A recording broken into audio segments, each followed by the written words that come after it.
ဘက်ထရီပိုင်းနဲ့ပတ်သက်ပြီးတော့ Vivo ရဲ့ကိုယ်ပိုင်နည်းပညာတစ်ခုဖြစ်တဲ့ Bluetooth နည်းပညာကလည်းတော်တော်လေးကောင်းလာတာတွေ့ရတယ်။ Battery life က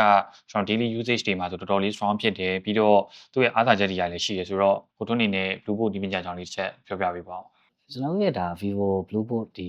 နည်းပညာပေါ့နော်ပြောမယ်ဆိုရင်တော့အဓိကတော့ဖုန်းတွေရဲ့ battery ပမာဏများလာပေမဲ့လည်းဒါပလောက်လောက်ကြီးကြီးလေးလေးနဲ့သုံးလို့ရအောင်လို့အဓိကထုတ်လုပ်ပေးထားတာပေါ့နော်ပြီးတော့ရင်ဒါ battery ကိုကြာရှည်ခံအောင်လို့ကြာရှည်သုံးပြုနိုင်အောင်လည်းပြုလုပ်ပေးထားတာဖြစ်တယ်အဲ့လိုဆိုတော့ဒီ Bluetooth technology မှာကျွန်တော်တို့တွေဒါပြောမယ်ဆိုနည်းပညာ၃ခုပါတယ်ဒါကတော့carbon recomposition technology laser etching technology နဲ့electrode reshaping technology ဆိုတဲ့၃ခုပါတယ်ဗျဟုတ်ကဲ့အဲ့မှာပထမအဆုံးဒီ carbon recomposition technology မှာဆိုရင်တော့ဒါပြောမယ်ဆိုရင်တော့ battery ပမာဏကိုသိပ်သီးစေပြီးတော့ဒါပြောမယ်ဆိုလောက်လာနဲ့battery ပမာဏများများဆက်အောင်ပြုလုပ်ပေးတဲ့ technology ပေါ့နော်ဟုတ်အဲအကြောင်းအခုနောက်ပိုင်းဖုန်းတွေပါရတာပေါ့နော်ဆိုတော့ဒီကျွန်တော်လေ့လာကြည့်ရတော့ဆိုလို့ရှိရင် Vivo H300 Pro ကတခြား Pro line up တွေထက်နည်းနည်းလေးပိုပြီးတော့ပါနေလို့သိရတယ်ဆိုတော့ဒီနည်းပညာကလည်းဖုန်းရဲ့ design ပိုင်းမှာအများကြီးသွားပြီးတော့တက်ရောက်မှုရှိတယ်လို့ပြောလို့ရတယ်ဟုတ်တယ်ဗျ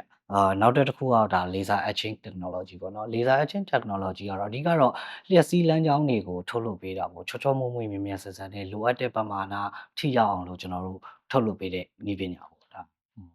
အဲ့အကြောင်းကျွန်တော်တို့ကလေဒီဖုန်းအားသွင်းတဲ့အပိုင်းနဲ့လည်းတွားပြီးတော့တက်ရောက်မှုရှိမယ်ထင်တယ်နော်ကျွန်တော်အားသွင်းတဲ့အချိန်မှာကျွန်တော်တို့ဖုန်းအပူချိန်တက်လာတာတွေပြီးတော့ဖုန်းအပူချိန်မြင့်လာတဲ့အတွက်ကြောင့်ဘက်ထရီထိခိုက်မှုမဖြစ်တာတွေကိုကာကွယ်ပေးတယ်လို့လည်းအကြမ်းဖျင်းသတ်မှတ်လို့ရတယ်လို့ဒီ fast charging နည်းပညာအတွက်လည်းအများကြီးအထောက်အကူပေးတယ်လို့လည်းပြောလို့ရတယ်ဟုတ်တယ်အမှန်ပါပဲဗျနောက်ဆုံးနည်းပညာတစ်ခုအနေနဲ့ကတော့ကျွန်တော်တို့ဒါ electrode reshaping technology ပေါ့နော်ဒီကောင်ကတော့ဒါရာသီဥတုနဲ့ပဲဖြစ်ဖြစ်ကိုယ်ဖုန်းရဲ့အပူချိန်နဲ့ပဲဖြစ်ဖြစ်ဘလို့ပူနေတဲ့အချိန်အေးနေတဲ့အချိန်ဒီမှာတော့ဒါစွမ်းအင်ထုတ်လုပ်မှုဘိုင်းကိုအထူးကထိန်းချုပ်ပေးပြီးတော့ battery ကိုလည်းရေရှည်ခံအောင်လို့ဒါထိန်းသိမ်းပေးတဲ့နည်းပညာပေါ့ဟုတ်တယ်ဒီဟာကတကယ်တော့ကျွန်တော်တို့လိုမျိုး equator ရာသီဥတုဆန်တဲ့နိုင်ငံမှာအလိုအဆုံးပဲဘာလို့လဲဆိုတော့ကျွန်တော်က game ဆော့တယ်ဒါမှမဟုတ်နေပူထဲမှာဖုန်းသုံးတယ်အဲ့လိုအချိန်မှာဖုန်းကပူလာချိန်မှာဘာဖြစ်လဲဆိုတော့ battery consumption ကပုံမှန်ထက်ပိုပြီးတော့များသွားတယ်ဆိုတော့ဒီနည်းပညာလိုအပ်တယ်ဒါပေမဲ့သူ့ရဲ့အားသာချက်တစ်ခုဖြစ်တဲ့ဒီအေးတဲ့နေရာမှာလည်း battery output ကိုကောင်းကောင်းထုတ်ပေးနိုင်တယ်ဆိုတော့ကျွန်တော်နိုင်ငံမှာအရင်တော့မအေးဘူးဒါပေမဲ့ဒီလိုမျိုးနည်းပညာတွဲပြီးပါနေဆိုတော့ကျွန်တော်တို့ပူတဲ့နေရာမှာအရင်ကမှအသုံးဝင်တယ် game ဆော့တဲ့လူတွေလည်းတော်တော်လေးသုံးဝင်တယ် game ဆော့နေတဲ့အချိန်မှာဒီ power output ကိုပုံမှန်ထုတ်ပေးနိုင်တဲ့အတွက်ကြောင့်ကျွန်တော် FPS drop သွားတာဒါမျိုးတွေလုံးဝကြုံရမှာမဟုတ်ဆိုတော့ဒီနည်းပညာ